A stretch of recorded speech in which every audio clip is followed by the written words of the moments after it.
Another one of your exclusives. Very grateful for it. It's an extraordinary story, which gives rise to a bigger picture. But this happened at Heathrow, I believe, on Sunday, or certainly over the weekend, where a foreign criminal who was due for deportation was on board a jet at the world's busiest airport, Heathrow. He was being escorted by government guards, as is always the case with these kinds of deportations. They have to be properly secure, so they're strapped into their seat, that kind of thing. Well, this guy apparently just before takeoff asked if he could go to the loo, which he did. Burst out of the loo, as far as we understand, straight onto the steps of the plane, and there he goes. There he goes, running around Heathrow Airport now. In itself, just ridiculous. He's just standing there. Doesn't quite know what to do. He's being followed by staff. I don't know what kind of staff they are, but put it this way, they're not really up to the task. They're pretty damned unfit. That guy just walking doesn't want to. Now this guy, look at that guy. That guy manages about 4 steps and clearly pulls a hamstring or a muscle and has to sort of pull up sharply.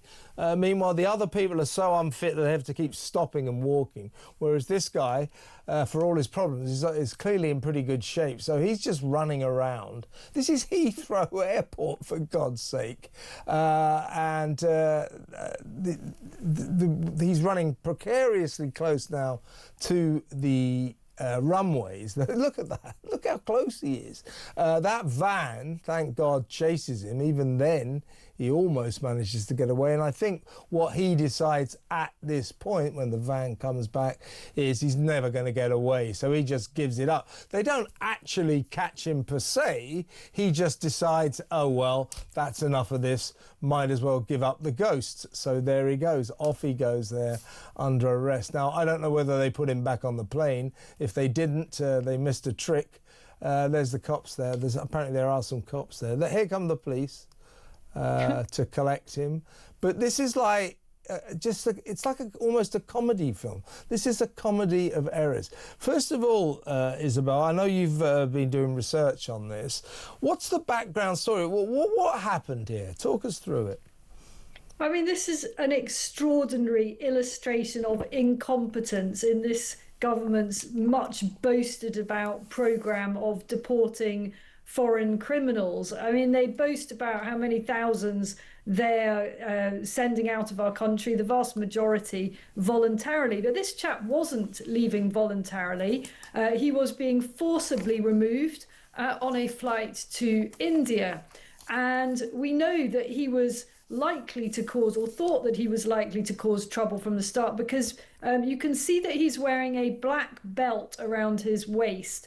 That is a waistband that is used to restrain troublesome deportees. So when the staff, the Home Office contractors who accompany foreign criminals on those deportation flights think that somebody they're escorting is going to cause trouble, they put one of these restraining waistbands on him. Now, the story that one insider account I've had of how this guy managed to break for freedom related to him asking to use the toilet before the plane took off. Now, normally staff would, the contractors, a company called Mitie that handles these deportations for the Home Office, would not normally allow deportees to go to the loo while the plane's sitting there on the runway with the doors open and the stairs leading down from the aircraft, for obvious reasons. It's important to say tonight that Mitie actually deny that the gentleman was, as they put it, using the facilities. But we'll come to that and whether we are to trust what Mitie says. Well, that's all right then, because clearly they've really cloaked themselves in glory here, haven't they? He wasn't in the loo. Great. That's their response to this situation, is it? Yeah, well, what was he doing then? If he wasn't in the loo, Isabel, it's even worse. I agree it's even worse. So they haven't told us quite how they made this blunder. But what we can see is his break for freedom and the hapless Mitie staff, you know, trying in vain to catch him as he pegs it across the runway with aircraft kind of taking off hither and thither around him. Air traffic control clearly had to send out an alert that there was this chap on the loose, and you can see the Mitie staff failing to catch up with him. Interestingly, although the job of escorting foreign criminals back to countries like Afghanistan, well, actually we return very few to Afghanistan, mainly to African countries, but all over the world, is pretty physically demanding because so many of them quite literally kick off. And yet the contractors, Mitie, make no physical fitness tests of their staff. Clearly. Clearly. Exactly that. And some of the staff have told me actually they believe there should be fitness requirements, and you can see why, can't you? Well, certainly you think that now, yes.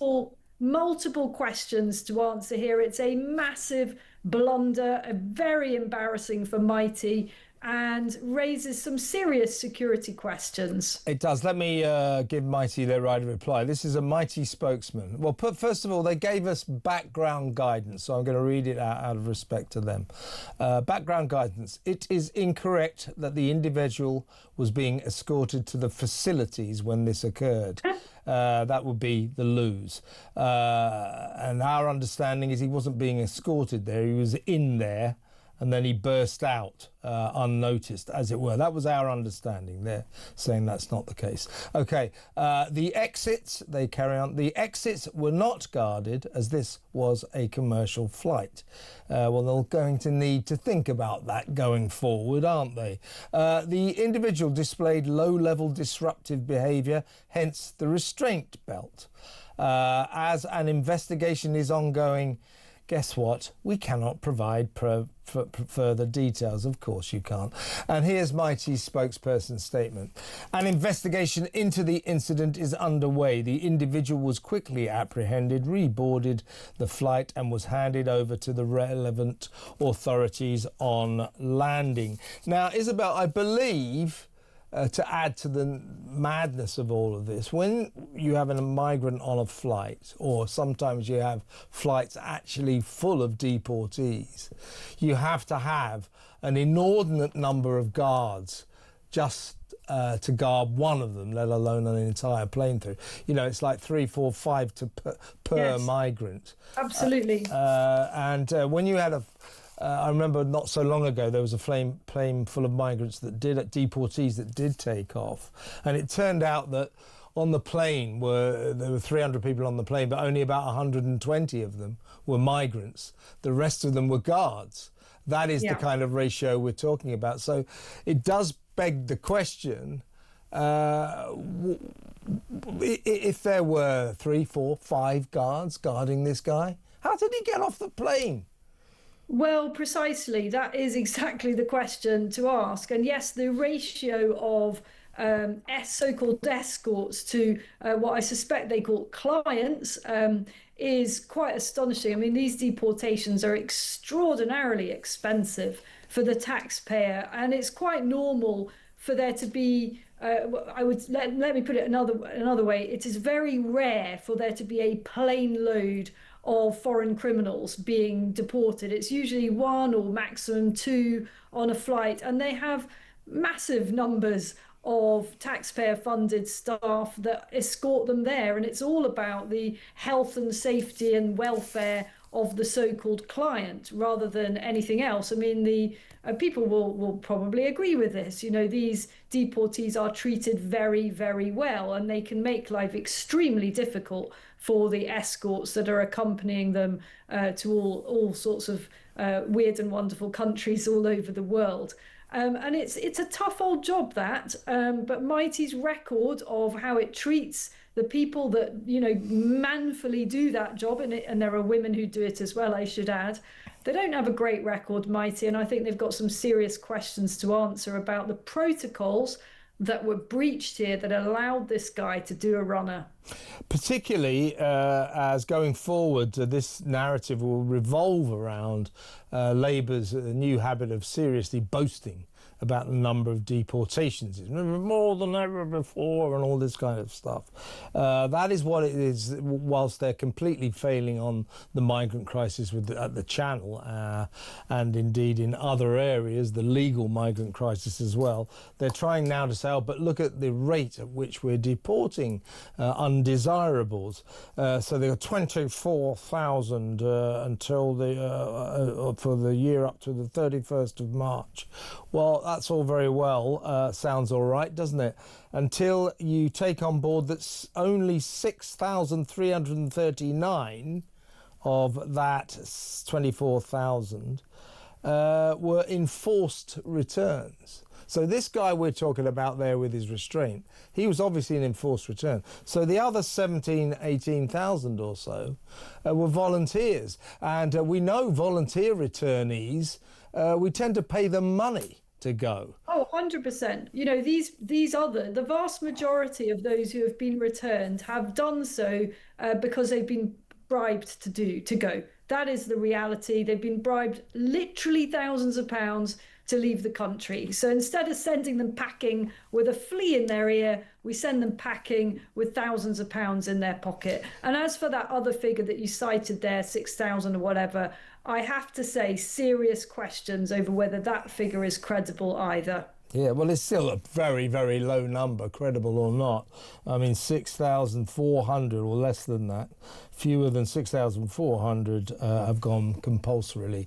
One last point we should bring up about the security surrounding a guy like our friend running around Heathrow Airport there. He's got a restraint around his waist, hasn't he?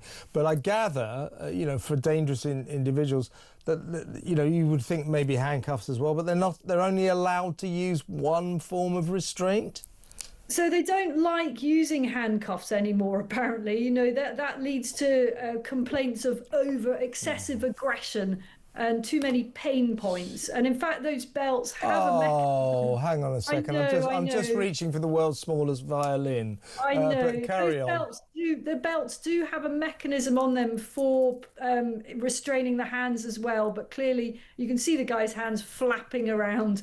They weren't being used in that case. And what use was that restraint belt when no one was holding on to it? There are two handles on that restraint belt for a reason. But oops. All those escorts failed to hold on when it mattered. Just a last word to Mitie. Thank you very much for your statement. But the investigation, the ongoing investigation that means you can't talk about this anymore. I mean, what's to investigate? It's pretty damn simple. You screwed up badly. And I think going forward, companies like Mitie, the security firms that help deport these people, they've got to get their act together. They've got to work out exactly how they're going to do this. And people, a guy managing to escape a plane on the runway, that is an outrage. It really is.